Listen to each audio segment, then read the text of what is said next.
আসসালামু আলাইকুম সুপ্রিয় দর্শক, অনেকেরই ফটোশপ কিংবা ইলাস্ট্রেটর সফটওয়্যারটি ওপেন করার পরে এরকম কিছুটা ইন্টারফেস দেখতে পান। সফটওয়্যারটা ইউজ করতে কিন্তু অনেকটা প্রবলেম হচ্ছে। তো কিভাবে আপনি এই সমস্যা থেকে সমাধান পাবেন? তো অনেকেই কিন্তু এই সমস্যা থেকে সমাধান পাওয়ার জন্য আপনার সফটওয়্যারটাকে আনইনস্টল করে আবার নতুন করে ইনস্টল করতেছে, বাট সমাধান কিন্তু হচ্ছে না। তো আজকের ভিডিওতে এটাই দেখাবো যে কীভাবে আপনারা এই সমস্যা থেকে সমাধান পাবেন জাস্ট কয়েক মিনিটের মধ্যে। তো আমি যেভাবে কাজগুলো করব আপনারাও সেম টু সেমভাবে কাজ করবেন, ইনশাআল্লাহ আপনার সমস্যাটিও সমাধান হয়ে যাবে। তো ফার্স্টে কী করবেন, আপনারা কী করবেন, এখান থেকে উইন্ডোজে গিয়ে আপনারা উইন্ডোজ সিকিউরিটি অপশানে চলে যাবেন। উইন্ডোজ সিকিউরিটি অপশানে আসার পরে আপনারা এখান থেকে দেখুন ফায়ারওয়াল অ্যান্ড নেটওয়ার্ক প্রোটেকশন নামে একটা অপশন দেখতে পাচ্ছেন, ক্লিক করবেন। ক্লিক করার পর এখান থেকে অ্যাডভান্স সেটিং নামে একটা অপশন দেখতে পাচ্ছেন, ক্লিক করবেন। এখান থেকে কিছুটা ইয়েস এবং নো ইন্টারফেস আসবে, এখান থেকে আপনারা ইয়েস করে দেবেন।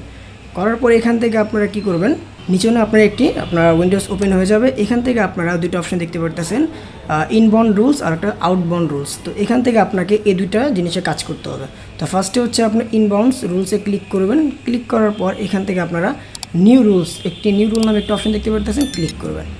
ক্লিক করার পর এখান থেকে আপনাদের প্রোগ্রাম এই অপশনটাকে সিলেক্ট করে নেক্সট অপশানে ক্লিক করবেন। তারপর হচ্ছে এখান থেকে আপনার যে সফটওয়্যারের প্রবলেম হইতেছে সেই সফটওয়্যারটা এখন আপনারা ওপেন করবেন। যেমন ধরুন আমার পিএসএ প্রবলেম হইতেছে, তো আমরা এখন চলে যাব ফটোশপ। এখান থেকে উইন্ডোজ মেনু থেকে ফটোশপের এখানে এসে রাইট বাটন ক্লিক করব।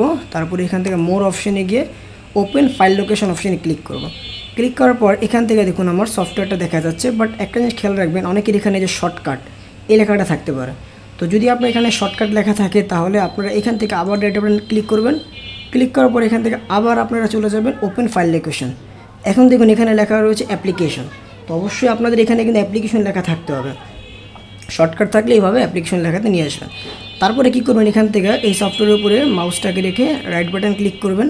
ক্লিক করার পর এখান থেকে আপনারা কপি নামে একটা অপশন দেখতে পারতেছেন, কপি। এখানে কপিতে ক্লিক করবেন। ক্লিক করার পর চলে যাবেন আবার এই অপশানে। এখানে আসার পরে যে দিস প্রোগ্রাম পাথ, এখানে কি করবেন, আপনারা যেটা কপি করছেন সেটা পেস্ট করবেন। পেস্ট করার পর এখানে দেখতে পাচ্ছেন দুইটা আপনার ক্লোন দেখা যাচ্ছে, যে একদম এখানে দুইটা ক্লোন দেখা যাচ্ছে। তো এই দুইটা ক্লোন আপনারা কী করবেন, রিমুভ করে দেবেন। ওকে, রিমুভ করার পর এই জিনিসটাকে আপনারা আবার কপি করবেন, এটা আবার আমাদের কাজে লাগবে।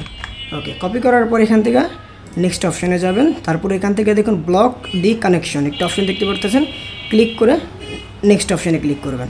তারপর এখান থেকে সবগুলো টিকমার্ক অপশন থাকবে, ঠিক আছে, কোনোটা না থাকলে ভাবে টিকমার্ক দিয়ে দিবেন।